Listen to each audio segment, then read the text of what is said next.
My name's Courtney Ardell and I'm the Director of Evidence Services. In my role, I oversee the Queensland Intermediary Scheme, as well as the Sexual Offence Expert Evidence Panel. Due to a technical issue on the night of this information session, which affected the initial audio, you'll be hearing from me instead of His Honour, the Chief Judge. Despite this, I would like to thank him for his involvement in this information session. I would also like to extend my thanks to Jan and Rachel, our intermediaries, as well as Bron Pike, our Program Manager, who you will also hear from this evening. Before we start the presentation proper, I wanted to extend my thanks to you for attending our session today or for listening in. As the Queensland Intermediary Scheme approaches its 5-year anniversary, it felt like an opportune time to come together to provide a refresher on the scheme and an update on our operations.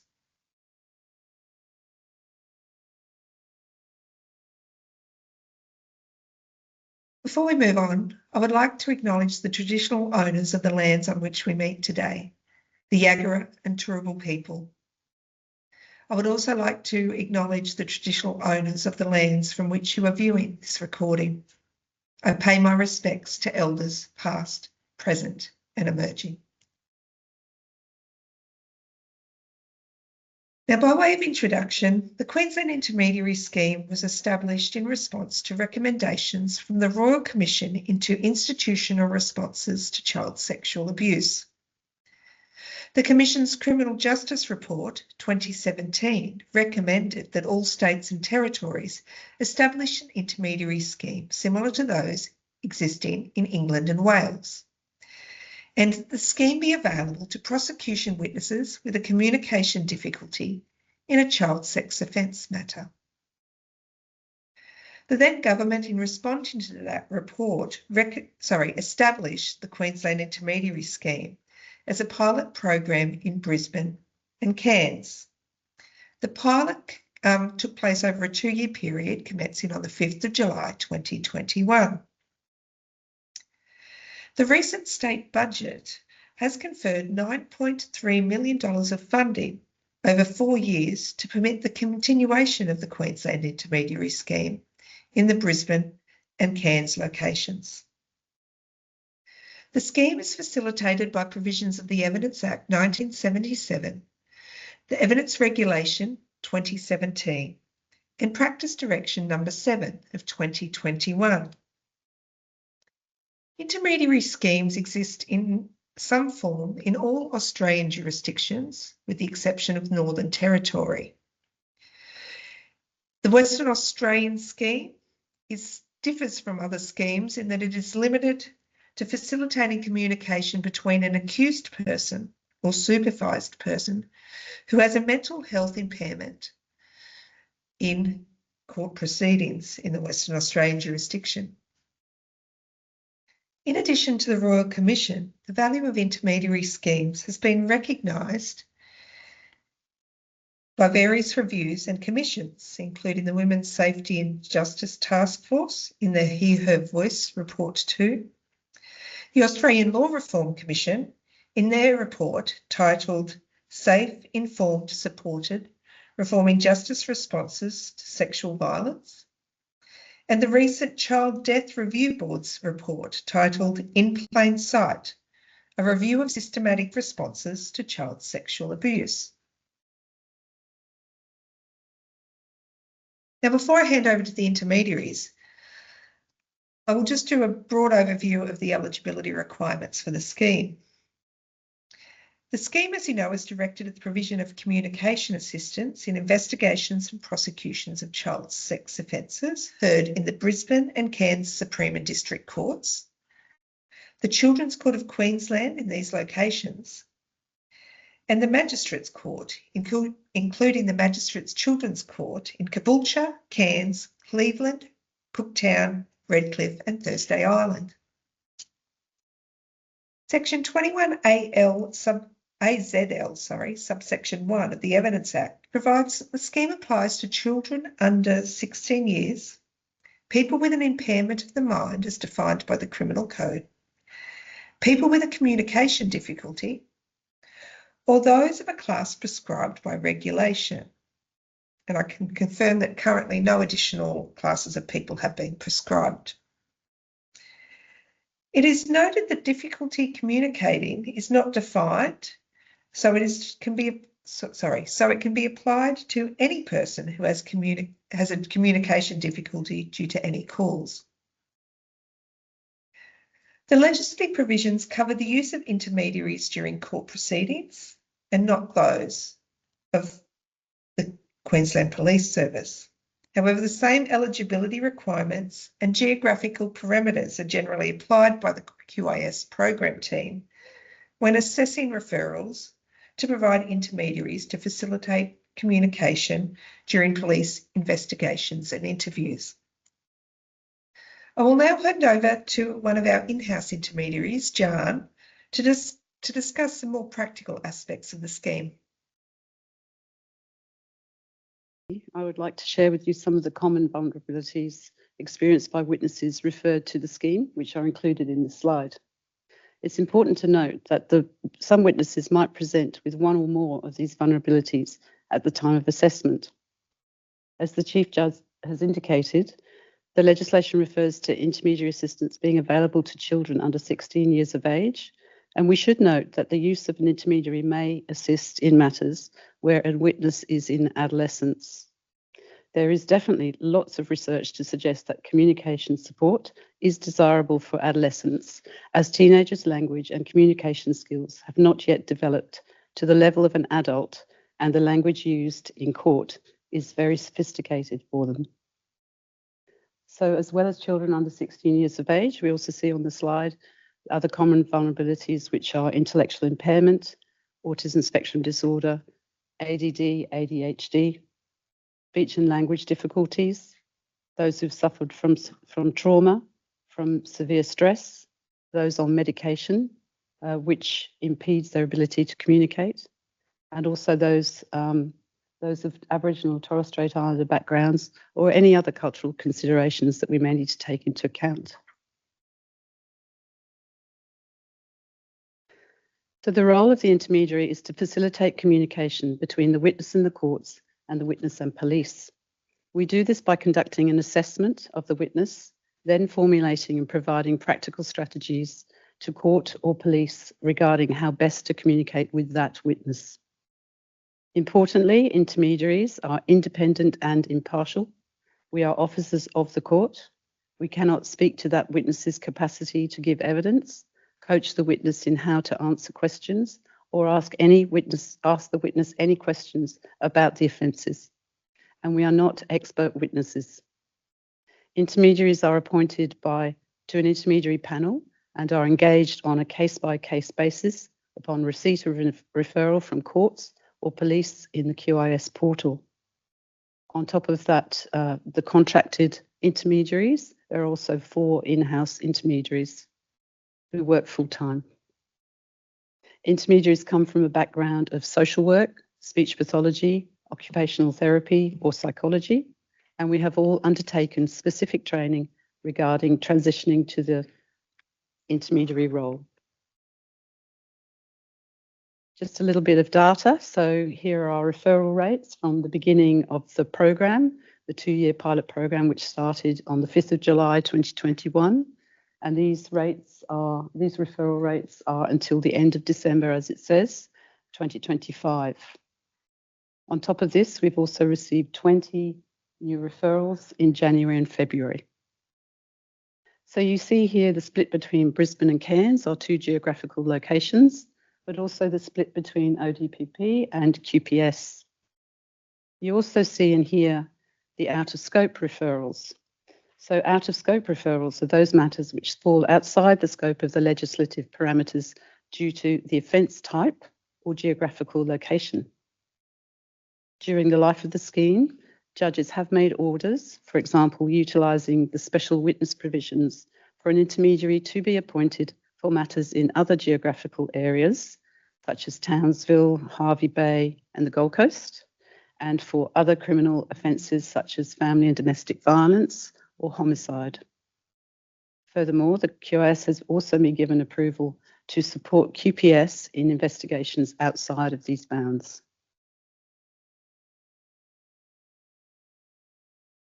So as an initial step, the ODPP makes an application to the court under Section 21AZL of the Evidence Act for the appointment of an intermediary. When preparing to make this application, the ODPP should compile information which might support an application. For example, any medical information or reports that are available, information from the witness's schools, or behaviour noted during the Section 93A interview. The judge may, following such an application or on its own initiative, appoint an intermediary to assess the witness, prepare a court report, and attend a directions and evidence hearing. Where an order is made, the DPP need to put a referral into the QIS portal within 24 hours of that order being made. Referrals from the ODPP and QPS are submitted into our QIS portal, and the intermediary is allocated by the QIS Program Support Officers. To make the referral process easier and to avoid unnecessary backwards and forwards, the person making the referral should provide the following information. Of course, age, any diagnosis, which has been confirmed, as I said, by a school or medical or cognitive reports, so that we may have further insight into that witness's communication needs. For example, is the witness using a communication aid, such as an iPad or a communication board? Does the witness have a different cultural background, speak a language other than English at home? Is there a possibility that they may need an interpreter, or are they of Aboriginal and Torres Strait Islander background? When matching a referral to an intermediary, the program support officers will consider the location of the witness versus the location of a potential intermediary. Importantly, they will consider the specific skill set of the intermediary and whether this will match with the particular communication needs of the witness. For example, some intermediaries may have a particular skill in working with persons who require a communication aid, who have an intellectual impairment, or if they have a hearing impairment, or that intermediary may speak the language other than English which is spoken by the witness. In cases where an intermediary has been used for the 93A and the ODP has made a successful application to the court for an intermediary, the QIS will try, where possible, to engage the same intermediary as previous. For police matters which are still in the investigation stage, a referral can be made directly to the QIS via the portal, and this might occur, for example, where the investigating officer suspects or is made aware of the witness's vulnerabilities and would like these vulnerabilities assessed before interviewing the witness. It might also occur before a second interview is attempted in cases where the first interview saw communication breakdown.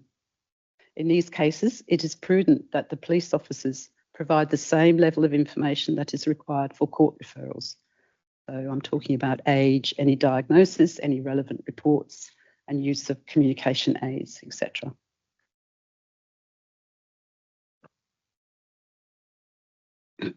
On receipt of a referral, the QIS will liaise with the referring party, whether it be from ODPP or QPS, to obtain any further necessary information regarding the needs of the witness and elements of the case that might be necessary, and to identify when and where an assessment of the witness's communication needs may take place.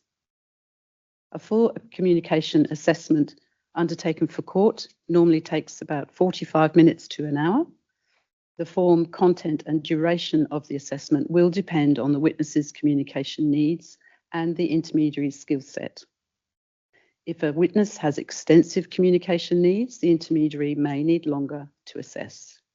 So the more time we have with the witness, the more information the intermediary will be able to gather about the witness's communication needs.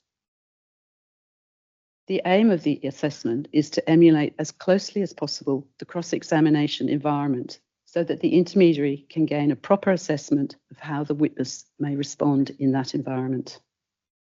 Following the assessment, the intermediary prepares a report for the court, identifying their observations about the witness's communication needs and giving recommendations on how to word questions, detail any visual communication aids that may assist, and or provide strategies for emotional containment during cross-examination.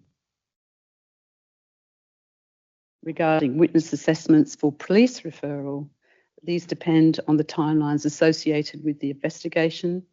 At times, we may be able to send an intermediary on the day that it is requested by the QPS. However, in best practice, it is a referral from the QPS should be sent as soon as the witness with the communication need is identified and the assessment booked prior to the investigative interview, ideally on a separate day.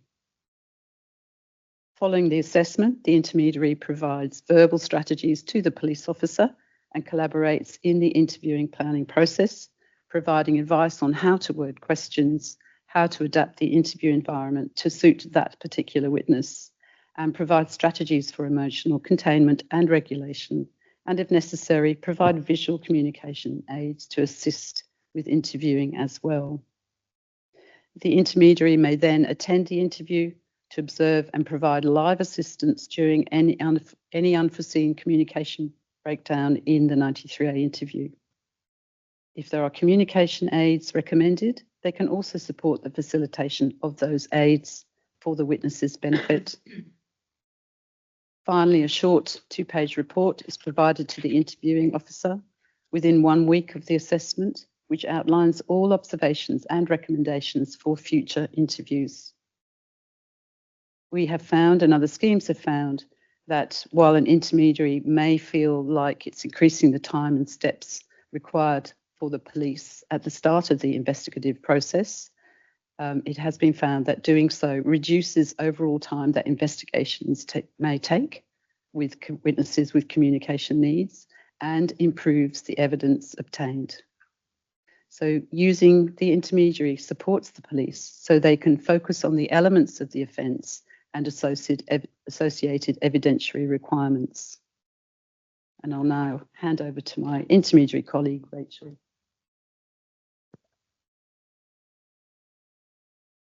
Thank you.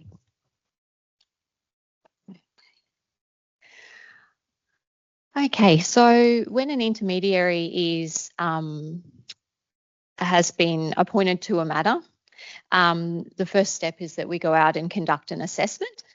And in an assessment, we will aim to try to cover the key areas that we think will be important for that witness's communication when they are engaged in court proceedings.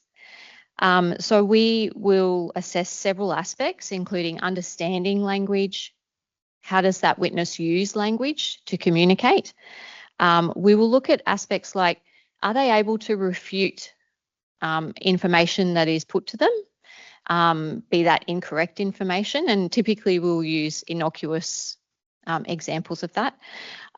We look at skills like, can they sequence their ideas? Do they understand sequential concepts, things like before and after? Are they able to understand concepts of time and concepts of distance that may be relevant when they're being questioned in court? How do they go with their attention span and emotional regulation? Because as we're all aware, court is a foreign environment for most and can be stressful. We also look at skills like, do they understand figurative language and abstract concepts? And then we also examine a range of question types. So things like multi-part questions, questions that have tags on them, and questions that contain negative words like didn't or not.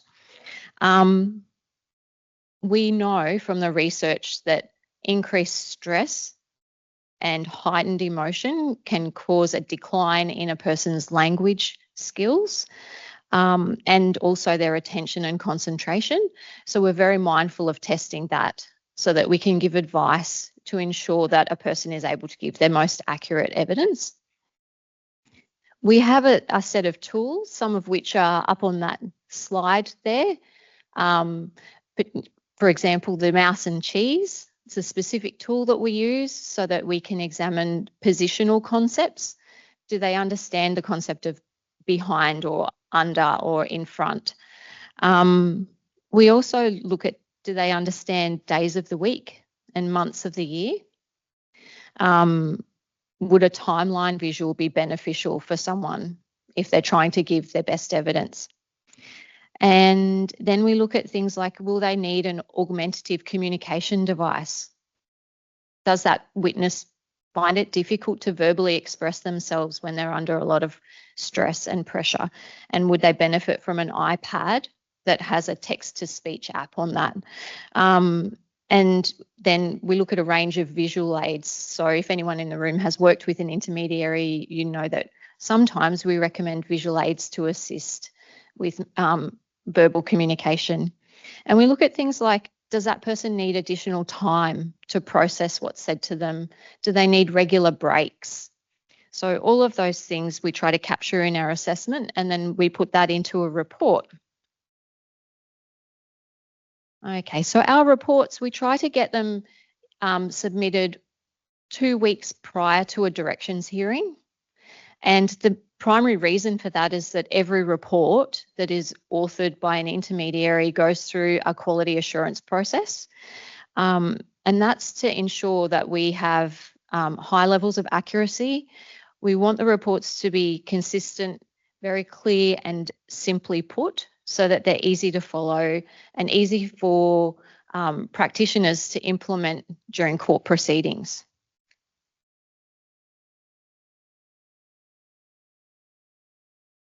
And then the Queensland Intermediary Scheme produces a draft order, which is provided to all stakeholders involved in a matter, and that is sent 1 week prior to the directions hearing and can be used at the directions hearing and amended as the judge sees fit.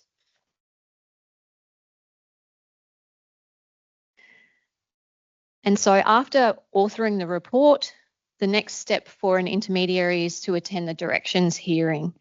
So Part 2, Division 4C, Subdivision 3, outlines the requirements for a directions hearing following the appointment of an intermediary.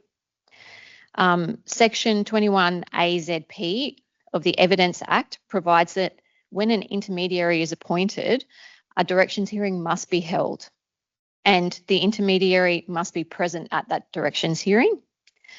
At the hearing, the intermediary can inform the court of the witness's communication needs, discuss the recommended ways of effectively communicating with that witness, and then subsequently the court will give directions on how best to approach the evidence of that witness and how they'll provide their most accurate evidence. And we want it to be a fair and efficient way that the proceeding is conducted.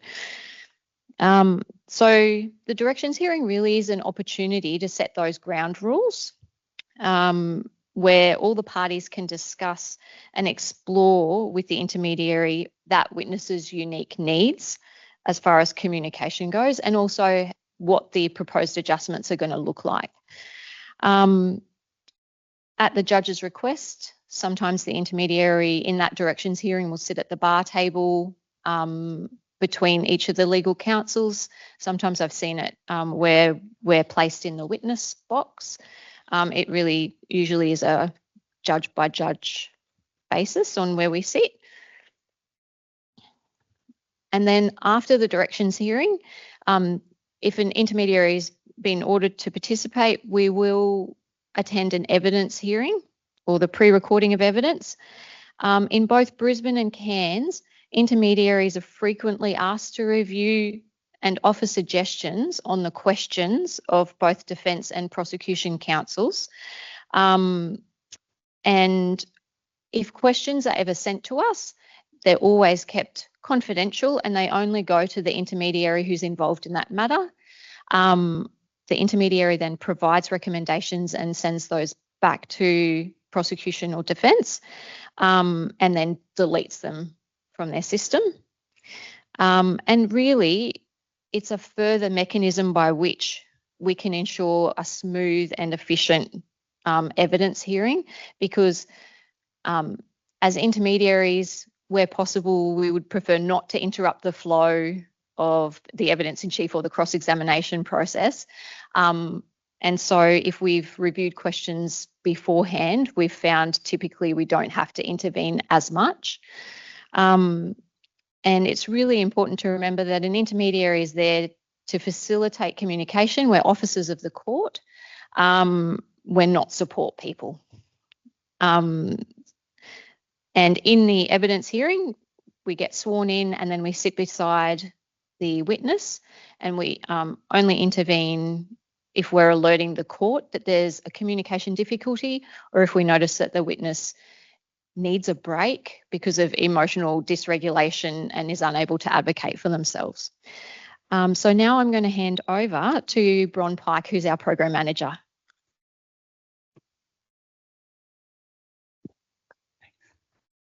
Thanks, everyone. I wanted to provide a quick overview on some of the timelines for the program. Dates for the court report, directions hearings and pre-recording of evidence are set when the order for an intermediary is made. These timeframes were established initially by a steering committee and the Chief Judge prior to the scheme commencing. In some instances, we can look at shorter timeframes, but that just depends on our capacity within the team. So we look at that on a case-by-case basis. But the reasons the timelines are set as they are is because of the amount of time it takes to organise, to view a witness, to meet with the witness and to make an assessment of that witness and then provide the report for quality assurance and then to the courts.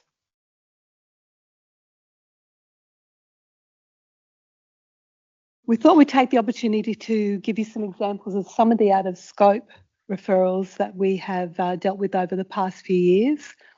Out-of-scope approvals come through me to my director and to the Assistant Director General of Courts, and they make a decision on whether we have the capacity to support that witness or complainant. Whether it is then up to the judge's discretion whether there's an order made in court for that. We do provide some assessments and recommendations that aren't ordered through the court and they are just used as a reference in court, including we've had a 22-year-old out of scope due to location, a gentleman who was the alleged victim of sexual offences who had cerebral palsy, intellectual impairments, autism spectrum disorder, and a range of other disorders. This gentleman was the subject of guardianship orders and oversight by the public trustee and public guardian. The intermediary was ordered under the special witness measures, and we're actually getting more of those as time goes on and people are more aware of them. We had another instance where an adult female who was the alleged victim of sexual and serious domestic and family violence offences, which left that witness with an acquired brain injury and speech and communication impairments. ODPP found that over time her ability to communicate was diminishing. No order was made, but the intermediary prepared an assessment and provided the report to DPP and courts. The court directed the intermediary to attend the pre-record and to be called on in court if needed. We have a 32-year-old witness in a murder case with complex communication needs.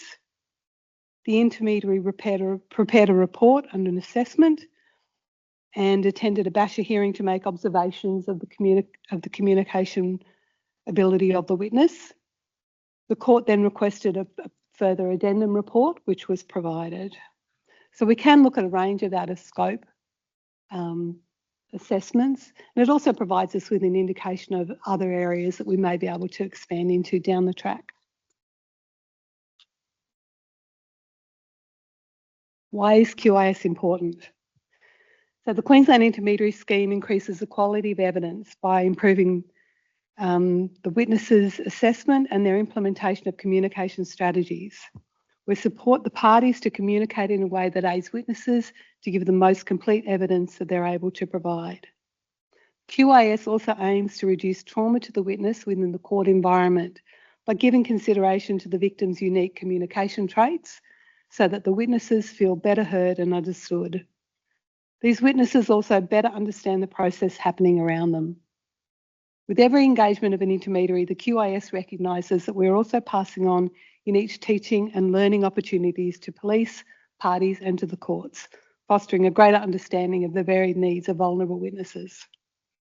And as the Royal Commission intrinsically set out to do, we wish to reinforce the importance of effectively and respectively responding to child sexual allegations from the most vulnerable in our society. Now, does anyone have any questions for either Chief Judge or our intermediaries? No? Anything online? Yeah.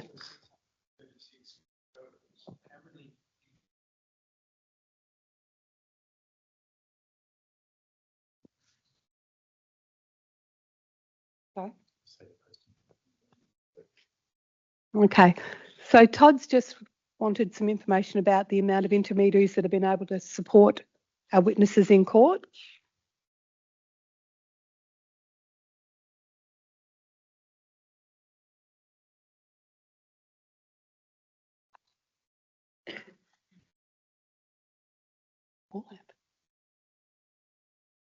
Yeah. Yeah, in most cases, Todd, all of those referrals have been supported in court for ODPP matters. One of the previous intermediaries, whose name I apologise, training undertaken by Yes. process to test the communication limitations. Can I just ask what that kind of training involves? Shall I change that? Yes, that was me. So the training that we undertake as intermediaries, which is what your question is, so we bring the pre-qualified professionals in from those 4 professions that I mentioned: psychology, social work, occupational therapy and speech pathology. And they come in and they do it's actually now online. It was 2 days face-to-face in this court environment. We've now pushed that online. So we have modules on our QIS online learning hub. So all the presentations that we previously had face-to-face are now online. They have to go through all those modules, and then they have to go through a mock witness assessment. And our in-house intermediaries, we assess their responses to their observations that they've seen for that mock video that we give them. We've also, they need to do a court report. So we give them a template and some information about a witness that they haven't seen, and they have to prepare a report. Is it well written? Is it well organised? So we assess those reports as well. And then we still have our face-to-face third day where the intermediaries come in. In fact, we have our in-house intermediary doing this tomorrow, where they have to go into one of the courtrooms here and do a mock directions hearing where we have role play from our team. It lasts about 15 minutes. So they do the directions hearing and then an evidence hearing with, again, a person playing the role of a witness. We have a script for all of that. It's very well organised. And then afterwards, we assess whether we deem that person suitable to be admitted to the panel. And once they have successfully gone through that training, then we put through a memo to the Assistant Director General, who then will have the final say as to whether that person can be admitted onto our panel. From that, then we can send them out. We give them extensive support. We give them extensive mentoring. We talk them through if they're unsure. We are always available for every intermediary that goes out, whether it be on the weekend or during the week. So that if they have any questions at all, either from a clinical point of view or from a logistical point of view, we are there for them. And the second part of your question? I think what I was getting at, to be perfectly frank, a lot of the words, and I'm recently back, it's great. But a lot of the angst is around how to be careful and mindful and adding to the particular. Also,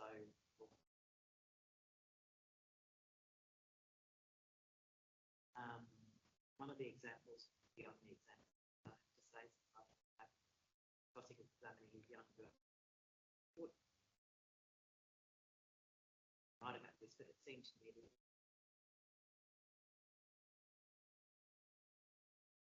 you know, the recommendation was not I put it to you, but that she was doing that kind of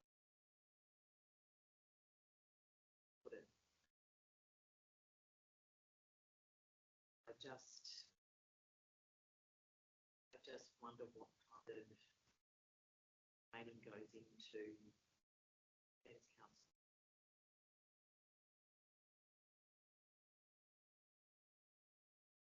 counsel. We are very aware of what you need to do in Brown have done. All our panel is. We've had sessions, we have learning sessions as well with our panel, and we have had a full session on Brown and Dunn.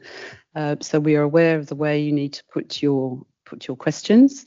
I think potentially, I'm thinking immediately, if you had said, he didn't do it, did he? I would see that as a tag question. We always recommend to avoid tag questions because you have a negative and a positive in that sentence. And I think if you ask the question to yourself, how do you reply? Yes or no? What is the answer? What are they actually answering yes or no to? So in order to make it simple, yeah, he didn't do that, did he? Well, do you say yes or no to that? So it is something that we always say, please avoid tag questions. If you were to split that, and we do put into our report, we put recommendations. So we write avoid tag questions, but we give an example of how it could be done. So I understand that it's not necessary to put Brown and Dunn in the negative. We often recommend that this particular witness doesn't really understand negatives very well. So if you can change your the way you're putting your questions into a positive, that makes it a lot easier for the witness to understand, which is all that we need, is that they understand what's being asked of them. So you could say, for example, did he do that? Which I know potentially defence, it's not usual for defence to put it that way. Very uncomfortable with that, I understand that. However, that is a way of putting the case to them. Did he do that?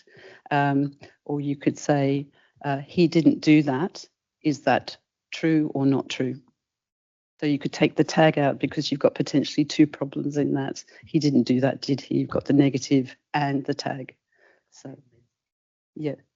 Well, we would be very open to do a training session with a defence. We've actually got a defence barrister coming in to talk to us tomorrow, to talk to our panel, to give her point of view from a defence point of view. We would more than welcome to do some training about rewording questions. And in fact, as Rachel just said, we always invite questions beforehand, which are treated with utmost confidentiality to reword, and they get sent back to you in time. So, okay. And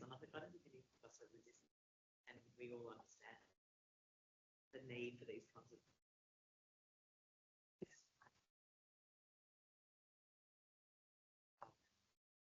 Yes, I understand. You mentioned about visual aids. Yes. I can say that has been on what does that look like?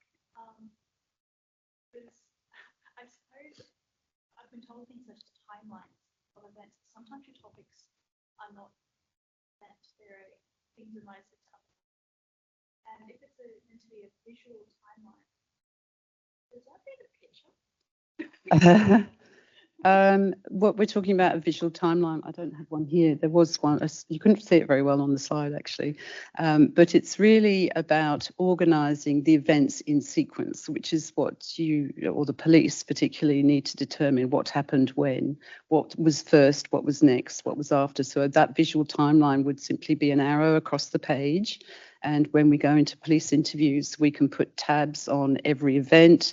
For example, motel, hotel, house. Did that happen before the house event, and the police will give a tag to that particular event. They would name it, in other words, and then was that before? Was that after you went to school? We could do that as well. Was it after your birthday? Before your birthday? So that visual timeline is simply to assist that witness who may have trouble just thinking about it. It's easier to see it on the page. So that's one example of a visual aid. The recommendation usually comes like a visual timeline with the cooperation of the witness that cross-examining, ideally. And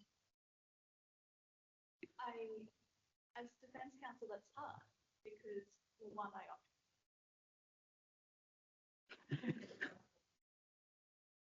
but also realistically things such as, well, cross-examinations, and if you sometimes you're talking point, but also just putting the witness on notice as to the questions you're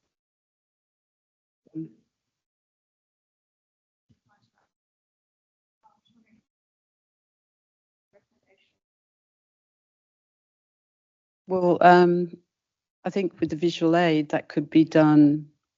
Normally, it's actually don't know that it's happened with defence. Has it happened with you? Okay. Okay. If there's a question about how you implement it, I would encourage you to contact the scheme as to how that has actually been determined and how you can implement it in your case.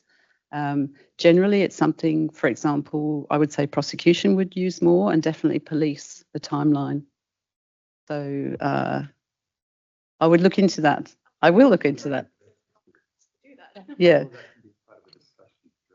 Yeah. And as Chief Judge is just saying, all that can be part of the directions hearing. So the directions hearing is very important. So if you have a question, that can be raised then and dealt with during that hearing a week or so before the evidence hearing. Okay. Of the directions hearing. Oh, okay.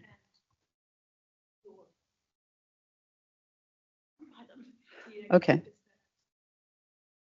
I would encourage you to contact the scheme if you've got a report in your hand. I'm pretty sure our email is on there as well. If not, we're on the court's website.